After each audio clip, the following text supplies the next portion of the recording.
कोई ऐसा पीडीए परिवार का यहाँ बैठा ये नहीं कह सकता है कि समाज में कभी न कभी वो अपमानित न हुआ हो।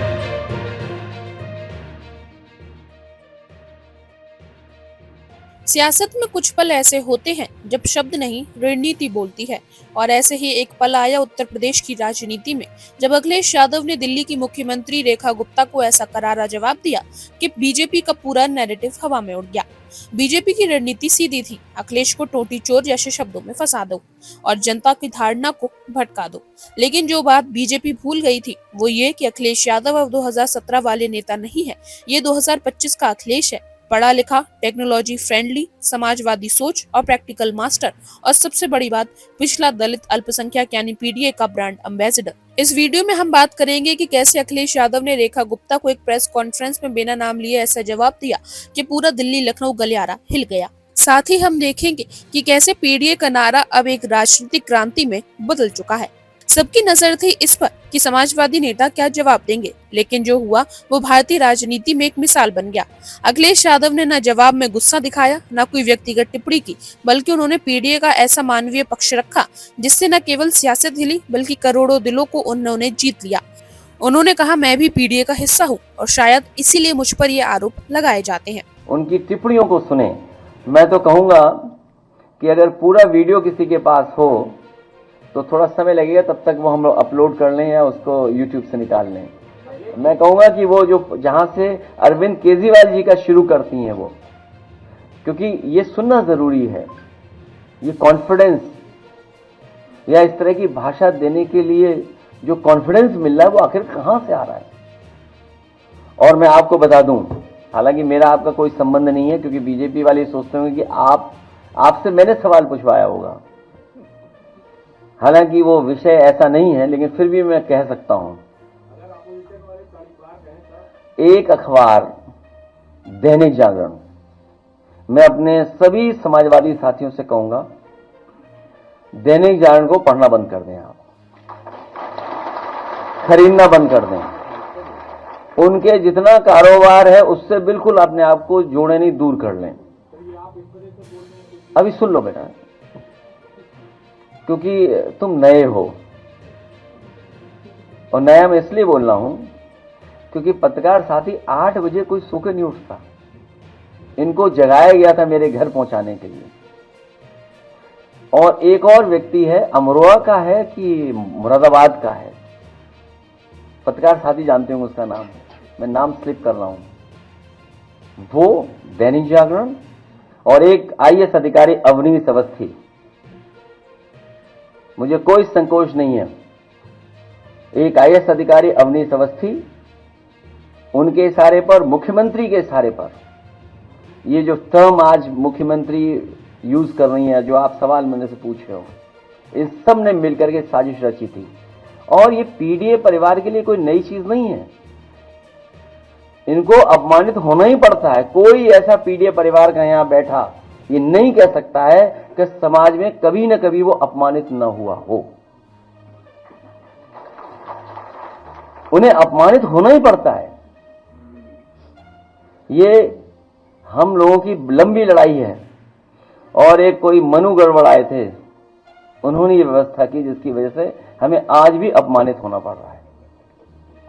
कोई ये मनु महाराज गड़बड़ कर गए जिसकी वजह से आज भी हम लोगों को अपमानित होना पड़ रहा है। जब कोई टोटी चोर कहे और जवाब में पीडीए बोले तो समझ जाइए सिर्फ सियासत नहीं, समाज की असलियत बदल रही है। रेखा गुप्ता की प्रेस कॉन्फ्रेंस के बाद बीजेपी को लगा था कि अब अखिलेश यादव रक्षात्मक मुद्रा में आएंगे, लेकिन जो खुद को पीडीए का बेटा कहता हो, जो अपने संघर्ष को लोगों की आंखों में रखता हो, वो चुप नहीं रहता, वो बोलता है। और जब पीडीए बोलता है तो सत्ता की दीवारें हिलती हैं। बस ये बात जनता के बीच पहुंची और असर होना शुरू हो गया। लोगों को ये समझ आने लगा कि हमला किसी नल की टोटी पर नहीं था, हमला उस सोच पर था जो नहीं चाहती कि कोई पिछड़ा, दलित या अल्पसंख्यक सत्ता में केंद्र में पहुंचे।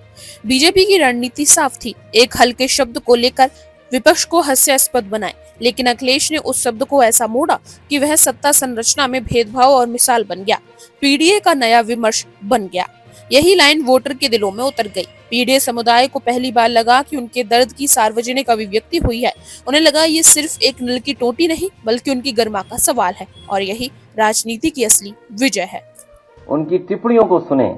मैं तो कहूंगा कि अगर पूरा वीडियो किसी के पास हो तो थोड़ा समय लगेगा, तब तक वो हम लोग अपलोड कर लें या उसको YouTube से निकाल लें।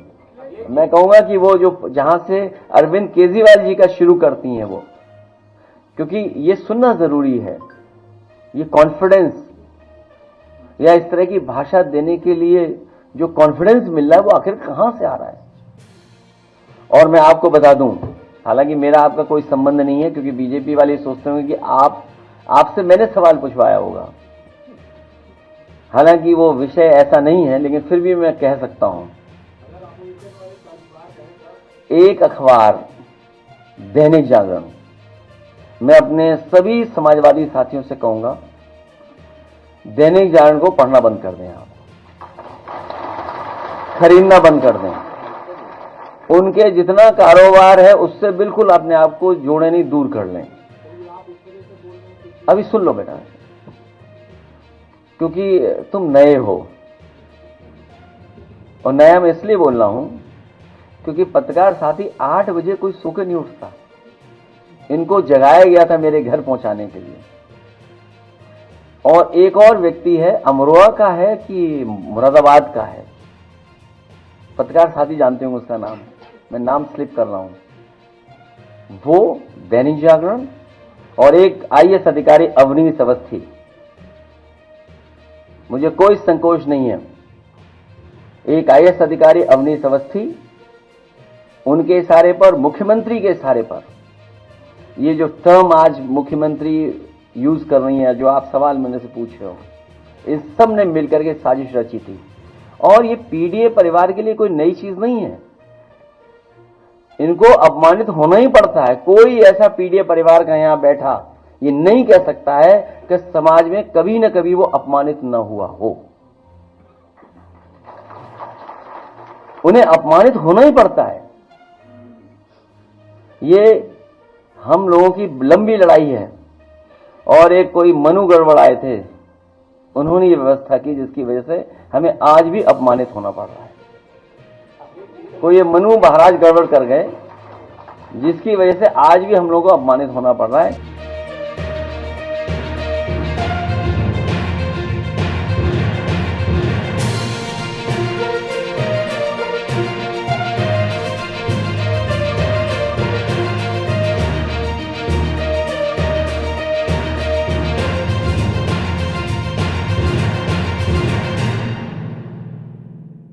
और आप हमसे जुड़े रहने के लिए सब्सक्राइब करें YouTube पर, फॉलो करें Twitter पर और लाइक करें Facebook पर। और ज्यादा जानकारी के लिए आपको टाइप करना होगा सिर्फ न्यूज़ नशा।